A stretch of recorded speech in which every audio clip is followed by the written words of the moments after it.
23절부터 27절의 말씀 함께 읽겠습니다. 배 시작. 제가 화면을 안 넘겼습니다. 죄송합니다. 배에 오르심에 제자들이 따랐더니 바다에 큰 놀이 일어나 배가 물결에 덮이게 되었으되 예수께서는 주무시는지라. 그 제자들이 나와 깨우며 이르되 주여 구원하소서, 우리가 죽겠나이다. 예수께서 이르시되 어찌하여 무서워하느냐, 믿음이 작은 자들아 하시고 곧 일어나사 바람과 바다를 꾸짖으시니 아주 잔잔하게 되거늘.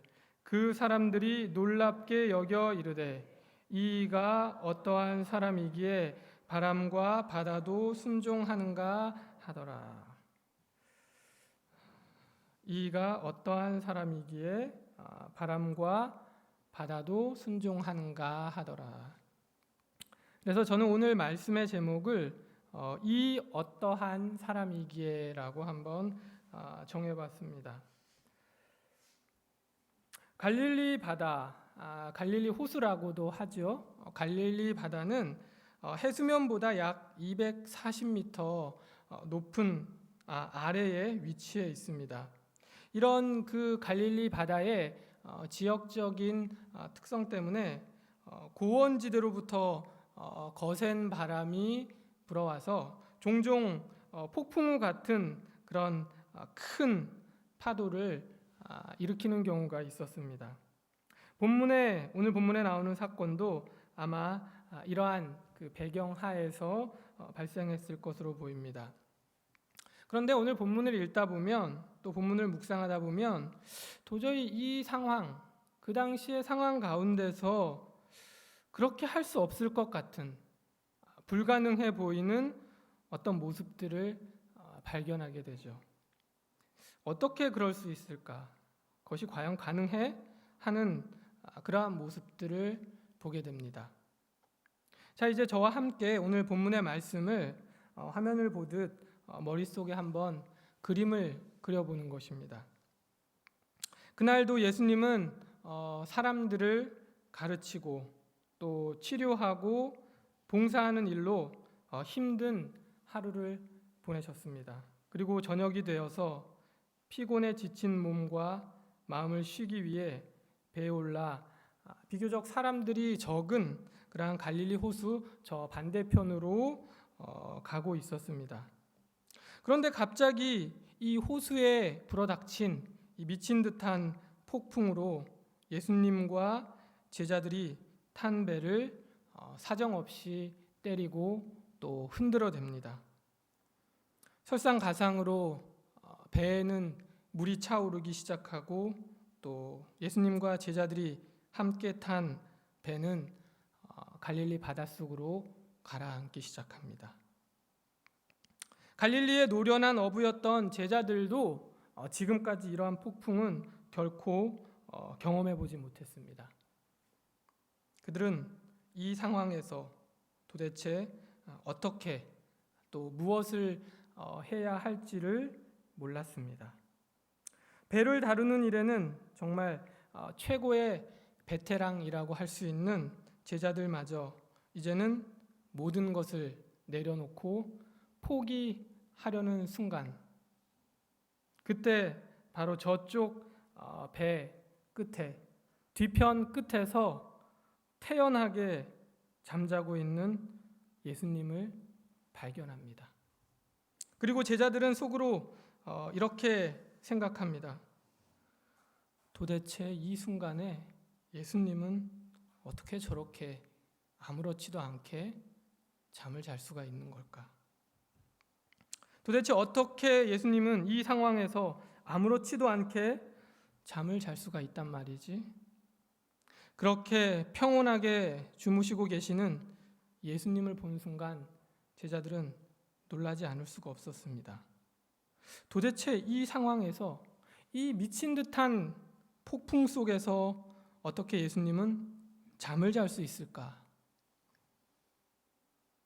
제자들은 이 사실에 놀라며 예수님을 깨우기 시작했습니다. 그러나 곧 제자들은 가라앉는 배 위에서 죽음과의 사투를 벌이는 자신들의 필사적인 노력을 아는지 모르는지 계속 주무시기만 하는 예수님을 원망하기 시작합니다. 그리고 그들은 이렇게 외칩니다. 선생님이여, 우리의 죽게 된 것을 돌아보지 아니하십니까? 예수님, 도대체 어떻게 이 상황에서 잠을 잘 수 있습니까? 지금 배에 탄 우리 모두가 다 죽을지도 모르는데 잠이 오시나요? 우리를 다 죽게 내버려 두실 건가요? 저 역시도 이 장면, 이 상황에서 제자들이 그랬던 것처럼 예수님이 주무시고 계시다는 사실을 이해할 수가 없었습니다. 그 난리법석, 그 요란통, 그 전쟁 같은 상황에서 예수님은 어떻게 잠을 잘 수 있었을까? 사실 저는 굉장히 예민한 편이에요. 그래서 제가 출장을 가면 항상 잠을 자는 게 걱정입니다. 혹시라도 제가 출장을 갔는데 저와 같은 방에 코를 고는 분이 계시면 그날은 제가 잠을 포기해야 합니다. 한 번은 제가 출장 중에 너무 피곤한데 같이 간 분이 코를 골아서 너무 심하게 골아서 제가 참다 못 참아서 두통약을 먹고 잠을 청했던 적도 있습니다.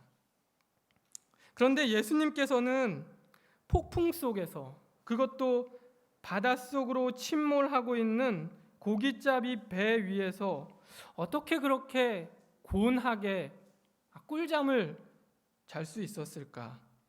저로서는 도저히 상상할 수 없는 그러한 그러한 사건이었습니다.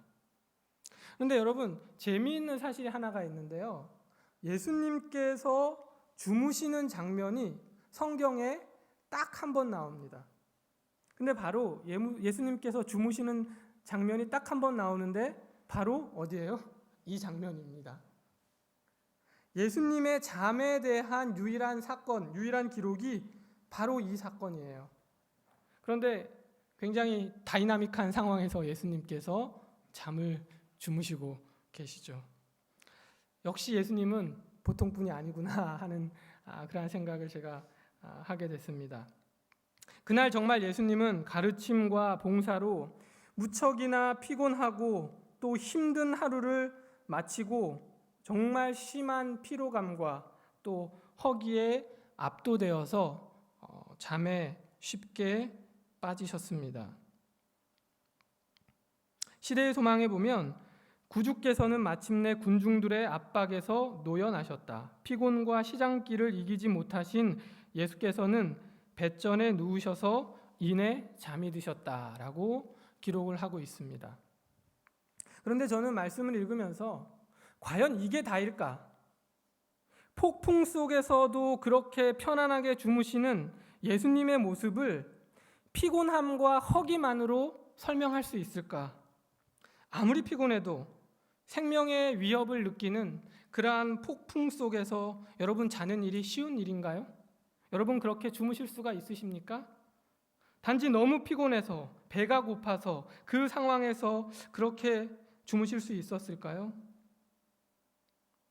만약 그게 아니라면 그 필사적인 사투의 순간에 예수님은 어떻게 그렇게 평안할 수 있었을까요?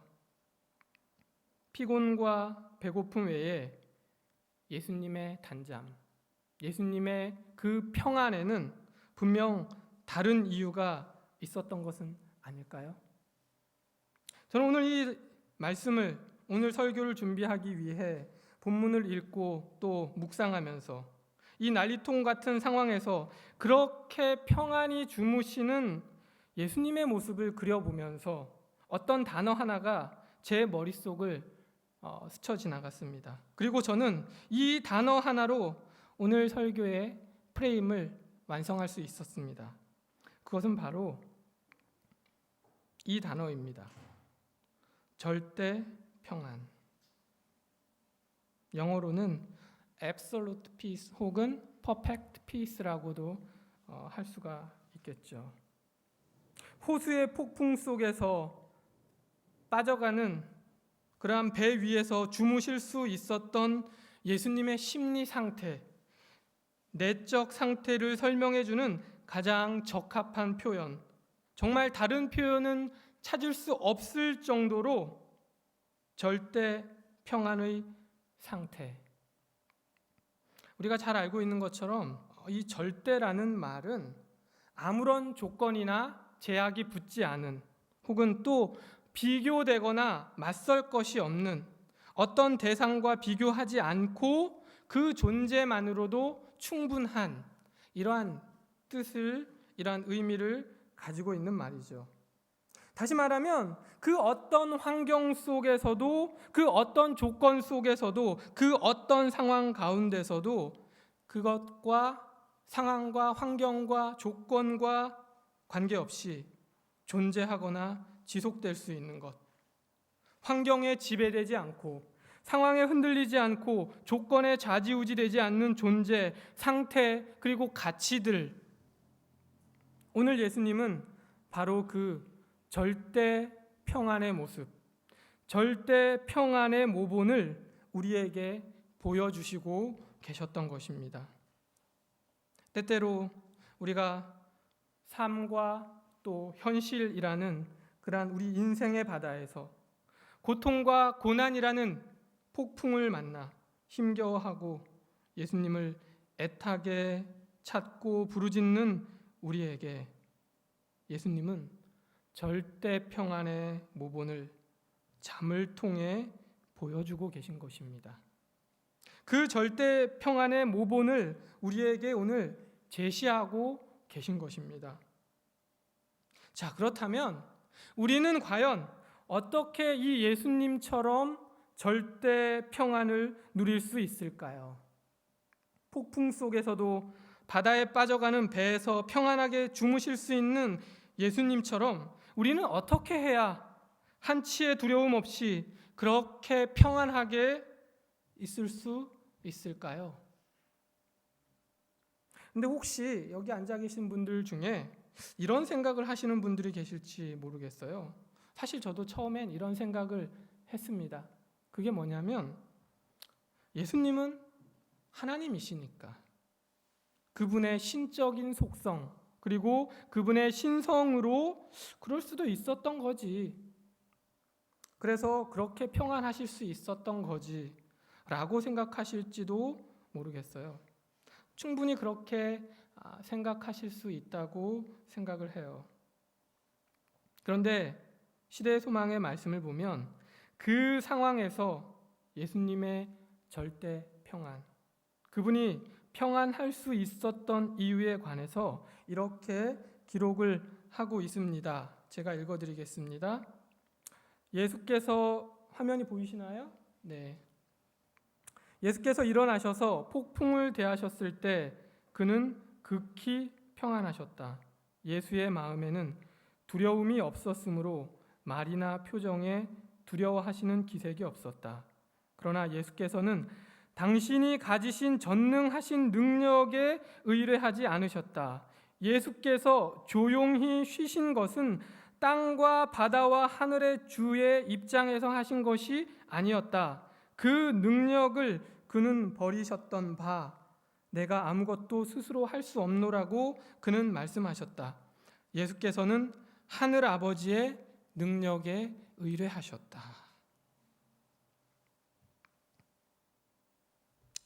예수께서 쉬신 것은 믿음 곧 하나님의 사랑과 돌보심을 믿는 믿음 안에서였으며 폭풍을 잔잔하게 한 말씀의 능력은 하나님의 능력이었다. 그렇습니다.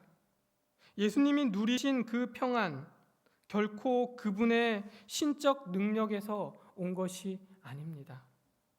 하나님이시기 때문에 그분의 전능하신 능력으로 평안하지 않았다고 하는 것입니다. 예수께서 폭풍에서조차 조용히 쉬고 평안을 누릴 수 있었던 것은 그분이 창조주 입장에서, 하나님 입장에서 그렇게 하셨던 것이 아니라고 하는 것입니다. 그분은 그런 모든 능력을 그때에 사용하거나 취하지 않으셨다고 말하고 있습니다. 예수님께서 그 폭풍 가운데서 평안을 누릴 수 있었던 것은 우리와 꼭 같은 사람으로서 우리와 인간의 성정을 가지신 육신의 연약함을 입으신 그러한 사람으로 그 상황에 직면하셨다고 하는 사실을 우리가 기억해야 할 필요가 있습니다. 우리와 똑같은 사람이지만 바로 그 순간에 예수께서는 절대 평안을 누리고 계셨음을 우리는 기억해야 할 것입니다. 그리고 예수님의 평안, 그분의 그 절대 평안은 바로 아버지의 능력을 의뢰하는 데서 오는 것이었음을 우리는 기억해야 합니다. 하늘 아버지를 의뢰함으로써 그분은 절대 평안을 누릴 수가 있었던 것입니다. 정말 미친 듯한 폭풍 속에서 바닷속으로 빠져드는 배 위에서 그분이 평안을 누릴 수 있었던 유일한 까닭은 바로 전능하신 하나님 아버지를 의뢰했기 때문이라는 사실 말입니다. 그 어떤 상황과 환경 속에서도 보호하시고 또 지켜주시는 아버지의 능력을 우리가 온전히 의뢰함으로 절대 평안을 누릴 수가 있다는 사실을 모두 기억해 주시면 감사하겠습니다. 어느 미술대회가 있었습니다. 이 대회는 평안이라고 하는 주제로 그림을 그리는 대회였습니다. 근데 이 대회에서 최종 결선에 오른 3개의 작품이 있었습니다. 첫 번째 작품은 아주 잔잔하고 고요한 호수를 그린 그림이었습니다. 바람 한 점 없고 또 정말로 고요한 그러한 호수를 그린 아주 훌륭한 작품이었습니다. 두 번째 작품은 시골 초가집의 풍경이었습니다. 지붕 위에는 박넝쿨이 매달려 있고 또 마루 밑에는 강아지가 낮잠을 자는 그런 평화로운 시골 풍경의 작품이었습니다. 세 번째 작품은 떨어지는 폭포 사이에 새가 둥지를 틀고 둥지 안에는 새끼들이 어미의 품 안에 있는 어찌 보면 정말 불안하고 위태로운 그러한 그림이었습니다. 만약 여러분이 이 그림 대회에서, 이 미술 대회에서 심사위원을 맡았다면 여러분은 어느 작품을 대상으로 선정하시겠습니까? 과연 어떤 작품이 최종적으로 대상을 받았을까요? 네? 예, 둥지 틀은 새. 어디에서? 폭포 가운데서. 여러분, 이 이야기가 공감이 가시나요? 여러분이 생각하는 평안은 어떤 평안인가요? 여러분은 과연 평안을 어떻게 생각하십니까? 우리는 평안에 대해서 첫 번째와 두 번째 작품처럼 바람 한 점 없는 잔잔한 호수, 그리고 드넓은 평원 속의 시골집 정도의 이미지로 생각하고 있지는 않으신가요? 역시 그 평안도 좋은 평안입니다. 고요한 중의 평안, 조용한 중의 평안은 그것은 환경이고 상황입니다. 돈과 재물이 주는 평안, 명예와 권력이 주는 평안, 그런 평안은 그 환경이 바뀌면, 상황이 변하면 평안은 깨지고 사라지기 마련이죠. 이런 평안은 일시적인 평안입니다. 세상이 주는 평안입니다. 상대적인 평안이죠. 어떤 환경과 상황에서 누릴 수 있는 그러한 평안입니다. 절대 평안이 아닌 것입니다. 그러나 오늘 그리스도께서 보여주신 평안, 폭풍 속에서도 침몰하는 배 위에서 보여주신 그 절대 평안은 고요한 중에, 조용한 중에 평안할 수 있을 때 누리는 평안이 아니라 폭풍 중에서, 죽음 앞에서 평안할 수 없을 때 보여주신 그 평안, 세상이 줄 수 없고 세상이 알 수도 없는, 어쩌면 불가능한 상황에서의 그러한 절대 평안의 모습을 우리에게 보여주고 계신 것입니다. 성도 여러분, 지금 우리의 삶이, 혹 여러분의 삶의 환경이, 상황이 매우 어려우십니까? 삶의 폭풍우가 휘몰아쳐 어찌할 줄 몰라 헤매고 계시지는 않으신가요? 길이 보이지 않습니까? 어둡고 캄캄하신가요? 혹시 지금 거센 파도에 밀려 표류하고 있지는 않으신가요? 그래서 여러분의 삶 가운데 진정한 평안, 절대 평안을 찾고 계신가요? 평안하고 싶으신가요? 그 어떤 상황 속에서도, 환경 속에서도 평안을 누리고 싶으신가요? 그 어떤 역경과 고난 속에서도 참 평안 누리기 원하시나요? 진정으로 우리가 그리스도 안에서 참 평안, 절대 평안을 누리기 원하신다면, 그렇다면 그리스도 안에 있는 능력, 그리스도의 사랑을 굳게 붙들고 그분을 의뢰하게 되시기를 간절히 바랍니다. 그렇게 고통스러운 현실 속에서도 하나님만이 주실 수 있는 기쁨과 만족, 그리고 절대 평안을 누리시는 저와 여러분이 되시기를 간절히 바랍니다. 오늘 예수님께서 우리에게 주시겠다고 하시는 그 약속, 평안의 약속이 여기에 있습니다. 요한복음 14장 27절의 말씀을 함께 읽겠습니다. 평안을 시작. 평안을 너희에게 끼치노니 곧 나의 평안을 너희에게 주노라. 내가 너희에게 주는 것은 세상이 주는 것 같지 아니하니라. 너희는 마음에 근심도 말고 두려워하지도 말라. 오늘 여러분, 이 안식일 여러분 어떤 삶을 살고 이 하나님의 전에 나오셨나요?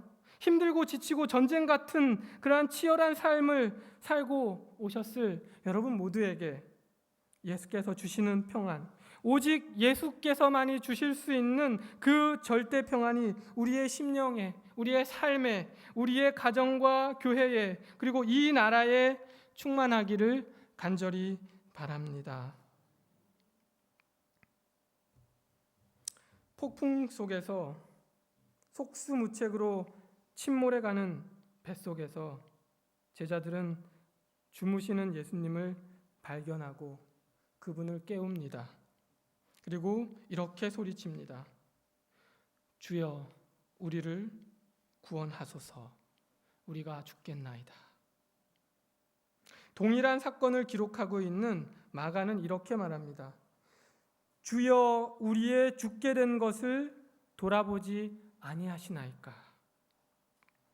그런데 이 제자들의 간절한, 그리고 그들의 생명을 애걸하는 절박한 외침에 돌아온 예수님의 대답은 바로 이것이었습니다.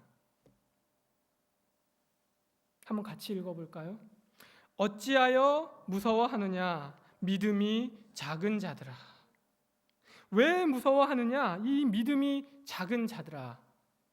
이 꾸짖음 같은 책망이 제자들에게 들려진 예수님의 대답이었습니다. 여러분 한번 여러분이 그 자리에 있다고 생각을 하시고 한번 이 상황을 다시 한번 생각해 보십시오. 풍랑은 거세고 겨우 12명 남짓할 만한 크지도 않은 정말 적은 고기잡이 배에 물은 차오르고 당장이라도 갈릴리 바닷속으로 빠져버릴 것 같은 그런 상황에서 제자들이 안 무서울 수가 있었을까요? 어떻게 이런 상황에서 무서워하지 않을 수 있을까요? 어떻게 두렵지가 않을 수 있을까요? 만일 여러분과 제가 그 현장에 있었다면 우린 안 무서웠을까요? 두렵지 않았을까요? 모르긴 몰라도 사람이라면 그런 상황에서 누구나 다 무섭고 떨렸을 것입니다. 그런데도 예수님께서는 제자들에게 왜 무서워하냐고, 무엇 때문에 두려워하느냐고 꾸짖습니다. 그리고 무서워하는 제자들에게 믿음이 적은 자들아라고 책망을 하십니다. 어찌 보면 정말 비인간적인 그런 모습이 아닌가요? 너무 매정한 그러한 모습이 아닌가요? 예수님은 왜 그러셨을까? 예수님은 왜 그렇게 냉랭하고 냉정하게 그분의 제자들을 대하셨던 걸까요? 예수님이 제자들을 꾸짖으신 그 이유에는 또 다른 이유가 있었던 것은 아닐까요? 저는 본문의 말씀을 통해 예수님께서는 적어도 그분의 제자들에게서는 다른 믿음, 그분이 꾸짖으실 때 사용했던 작은 믿음이 아니라 더 큰 믿음, 더 높은 차원의 믿음을 기대하셨기 때문에 그렇게 엄하게 꾸짖으셨던 것은 아니었을까 하는 생각을 합니다. 저는 예수님께서 제자들에게 기대하셨던 그 믿음, 작은 믿음이 아닌 큰 믿음, 더 높은 차원의 믿음이야말로 앞서 말씀드린 그냥 평안이 아닌 절대 평안에 이어 예수께서 우리에게 가르치고자 하셨던 믿음 위의 믿음, 바로 절대 믿음이라고 봤습니다. 폭풍 가운데 침몰하는 뱃속에서 제자들이 봤던 것, 그들이 경험한, 그들이 느낀 감정은 죽음의 공포였습니다. 그들은 그 공포에 휩싸인 나머지 그들과 함께 한 배에 타고 계신 예수님을 잊어버렸습니다. 그들의 시야에서 예수님을 놓쳐버리고 말았습니다. 자신들과 같이 배에 타고 있던 하나님의 아들 메시아를 잊어버렸던 것입니다. 그리스도께서 배에 함께 타고 있었음에도 불구하고 그들은 바람과 파도의 위협 아래 공포에 휩싸이고 말았던 것입니다. 예수님께서 단순하게 제자들에게 감정적인 공포나 위기의식 때문만이 아니라 그들 속에, 제자들 속에 잠재되어 있던 불신앙의 성향과 또한 환경 의존적인 그러한 미숙한 신앙 때문에 예수님의 제자들을 꾸짖으셨던 것으로 볼 수가 있는 것입니다. 우리가 이 사건, 이 기적에서 주목해야 할 중요한 사실은 예수님의 제자들이 하늘로부터 예수님께서 메시아로 임명받고 또 메시아로서의 사명을 부여받은 예수님께서 그 사명을 다 완수하기도 전에 바다의 폭풍 가운데서 죽어서는 죽을 수도 없다는 사실을 깨닫지 못하고 있었다는 사실입니다. 다시 말해 예수님의 제자들은 예수님께서 그들을 구하실 수 있다는 그 사실을 믿지 못했다라기보다는 뭐예요? 보다 근본적으로 예수께서 메시아가 된다는 사실을 잊어버렸거나 믿지 못했다고 할 수 있는 것입니다. 왜냐하면 메시아가 아직 죽어야 할 시기가 이르지 않은 상태에서 거센 폭풍우에 휘말려 이렇게 허무하게 죽을 수는 없었기 때문입니다. 만일 예수님께서 그 폭풍으로 인해 바다에 빠져 죽게 된다면 예수님은 결국 자연을 통제할 수 있는 능력이 없다는 결론에 이르게 되고, 그렇다면 과연 우리가 어떻게 그러한 예수를 메시아라고 할 수 있겠습니까? 그분은 메시아가 될 수 없는 것입니다. 이러한 불신과 미숙한 그러한 제자들의 신앙 때문에 예수님께서는 제자들을 향해서 믿음이 작은 자들이라고 꾸짖으셨던 것입니다. 사랑하는 우리 봉두리교회 성도 여러분, 오늘 우리의 믿음은 어떤가요? 우리는 그때 제자들의 믿음과는 다른 믿음, 나은 믿음, 더 큰 믿음으로 우리가 살아가고 있나요? 혹 우리는 예수님의 품성, 그분의 약속을 우리가 망각한 채로 하루하루 우리가 처해 있는 현실과 환경과 상황에 빠져 여전히 작은 믿음만 가지고 살아가고 있지는 않은가요? 우리 삶 속에서 예수님을 잊어버린 채 홀로 폭풍과 싸우고 있지는 않으신가요? 얼마나 많이, 그리고 자주 우리는 제자들이 겪었던 그러한 경험을 반복하며 살고 있지는 않은지요. 시대의 소망에 있는 말씀을 읽어드리겠습니다. 시험의 태풍이 점점 거세어지고 번갯불이 무섭게 번쩍거리며 파도가 우리를 덮칠 때 우리는 우리를 도우실 수 있는 예수가 계심을 잊어버리고 홀로 폭풍과 싸운다. 우리의 희망이 사라지고 멸망 직전에 빠질 때까지 우리는 자신의 힘을 의뢰한다. 그때야 우리는 예수를 기억한다. 그러나 만일 우리를 구하시도록 예수께 요청한다면 우리의 부르짖음은 헛되지 아니할 것이다. 한 말씀 더 읽겠습니다. 예수께서는 우리의 불신과 자기의 신뢰를 슬프게 책망하시지만, 제자들에게 하셨던 것처럼 우리를 책망하시지만, 우리가 요청하는 도움을 우리에게 주지 못하는 일이 결코 없으시다. 육지건 바다건 우리가 구주를 마음속에 모시고 있다면 뭐 할 필요가 없다? 두려워할 필요가 없다. 주께 대한 절대 믿음이 인생의 바다를 잔잔하게 할 것이요, 당신이 가장 좋다고 생각하시는 방식으로 우리를 위험에서 건져내실 것이다. 사랑하는 성도 여러분, 우리 자신의 힘과 우리의 노력을 우리가 더 이상 고집하지 말고 오직 그리스도 앞에 겸손히 나아가 믿음으로, 절대 믿음으로 우리 인생의 바다를 항해해 나가는 저와 여러분이 되시기를 간절히 바랍니다. 주님의 말씀을 신뢰하고 또 매일 매순간을 주께 대한 산 믿음, 바로 절대 믿음으로 우리 삶을 살아가시는 저와 여러분이 되시기를 간절히 바랍니다. 오늘 우리가 살펴본 본문의 말씀은 이렇게 끝을 맺습니다. 그 사람들이 놀랍게 여겨 이르되 이가 어떠한 사람이기에 바람과 바다도 순종하는가 하더라. 이가 어떠한 사람이기에 바람과 바다도 순종하는가. 폭풍 속에서의 사투, 그리고 바람과 바다마저도 잠잠케 하시는 예수님의 기적을 목격한 제자들의 감탄입니다.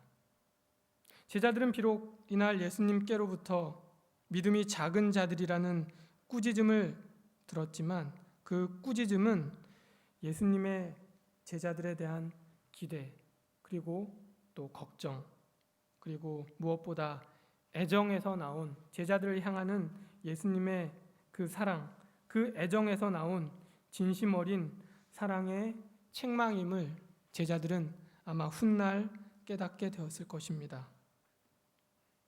무엇보다도 예수님의 제자들은 조금 전까지만 해도 배를 침몰시킬 것 같던 그러한 폭풍과 파도로 말씀으로 잔잔케 하시는 예수님의 능력을 보았고, 또 폭풍과 파도까지도 고요하게 잠재우시는 예수님의 그 기적 앞에서 제자들은 예수님이 하나님 되심을 깨닫고 확신하게 되죠.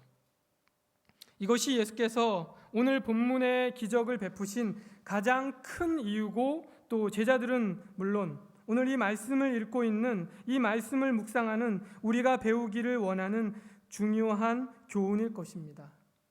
사랑하는 성도 여러분, 우리 주님께서, 예수님께서는 말씀으로 우주의 삼라 만상을 창조하신 하나님이신 동시에 온 우주 만물을 다스리시는 전능하신 하나님이심을 기억하게 되시기를 바랍니다. 그분께서 명하시면 바람과 바다는 물론 모든 천연계, 심지어 비인격적인 존재까지도 그분의 명령에 순종합니다. 이 세상에 그 어떤 것도 예외일 수 없습니다. 그러나 오직 인간은 자유의지를 가진 존재로 창조된 인간은 하나님의 말씀 앞에서, 그분의 능력 앞에서 순종할 것인지 불순종할 것인지 선택할 수 있습니다. 그리고 꽤 많은 순간 인간은 불순종을 선택하지요. 엘렌 G 화이트는 시대의 소망에서 실물교훈에서 이렇게 기록하고 있습니다. 물질계는 하나님의 지배하에 있으며 만물은 자연 법칙을 순종하고 있다. 만물은 다 같이 창조주의 뜻을 말하고 있으며 또 그 뜻을 따르고 있다. 구름과 햇빛, 비와 이슬, 바람과 폭풍 후 이 모든 것들이 하나님의 감독 아래 있으며 그의 명령에 어떻게 한다고요? 절대적으로 복종한다. 그런데 하나님의 형상대로 지음을 받고 이성과 말하는 재능을 받은 인간만이 하나님의 선물에 대해 감사하지 않고 그의 뜻을 불순종해도 된단 말인가? 이성을 가진 인간만이 이 세상을 어지럽혀도 된단 말인가? 사랑하는 우리 성도 여러분, 바람과 바다마저도 순종하는 예수님의 말씀, 그분의 능력을 우리가 의지하고 그분의 뜻에 순종하지 않으시겠습니까? 더 이상 우리의 이성과 우리의 경험에 의존하지 않고 오직 전능하고 또 전지하신 하나님의 말씀과 그 사랑의 명령에 우리가 순종해야 하지 않겠습니까?